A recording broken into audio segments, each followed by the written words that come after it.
Bonjour et bienvenue sur le podcast Bouli Miracle.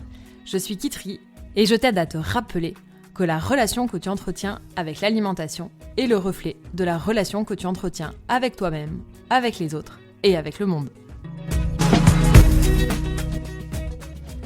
Je travaille sur moi et pas mes proches. Que faire ? C'est intéressant, cette injonction, finalement, de travailler sur soi. Moi, au sein du programme Bouli Miracle, je ne considère pas qu'on travaille sur nous-mêmes. Je crois simplement qu'on apprend à aimer.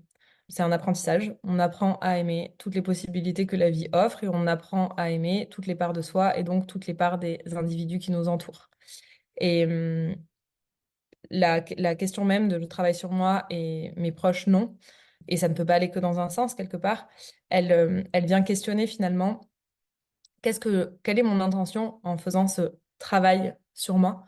Quelle est mon intention? Est-ce que je le fais pour modifier les circonstances extérieures? Est-ce que je le fais pour un jour gagner beaucoup d'argent ou un jour n'être que heureux, paix, joie, amour?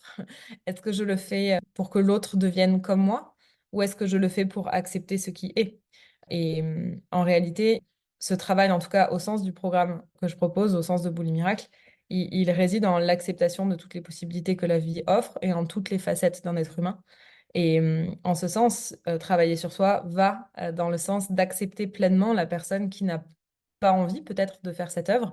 Et peut-être que ce qui te touche là-dedans, c'est qu'il y a une part de toi aussi qui n'est pas proactive dans l'acceptation et qui n'est pas proactive dans ce travail, même si en apparence, tu suis une thérapie où tu te fais accompagner. Et c'est probablement ça qui est réveillé. Et en aucun cas, je crois que travailler sur soi a pour but ou pour mission de modifier les circonstances extérieures. Ce travail sur soi, en mon sens, il est simplement dans une posture intérieure, dans une acceptation inconditionnelle de ce qui est. Et c'est un chemin. Et peut-être que si les proches ne font pas cette œuvre, c'est une invitation à accepter cette part d'eux et donc cette part de nous, puisque ce qu'on voit à travers eux, ce sont des parts de nous. Ensuite, ça ne peut pas aller que dans un sens. C'est intéressant parce que ça questionne vraiment pour qui et pourquoi est-ce qu'on fait tout ça. Pourquoi est-ce que on le ferait pas uniquement pour nous, pour mieux accepter le fait qu'ils ne travaillent pas sur eux, du coup? Pourquoi est-ce qu'il faudrait qu'ils aillent dans la même direction que nous? Encore une fois, ça met en lumière le fait que bien souvent, et c'est le drame de notre humanité, on veut que les autres soient comme nous parce qu'on se place au-dessus et on pense que le monde irait mieux si tout le monde faisait comme nous.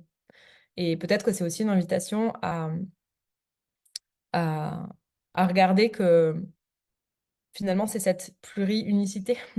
C'est le fait qu'on soit tous uniques et différents qui crée la richesse de notre humanité. Et que si tout le monde allait dans la même direction, si tout le monde avait les mêmes perceptions, si tout le monde faisait la même chose, bah, la vie sur Terre serait chiante.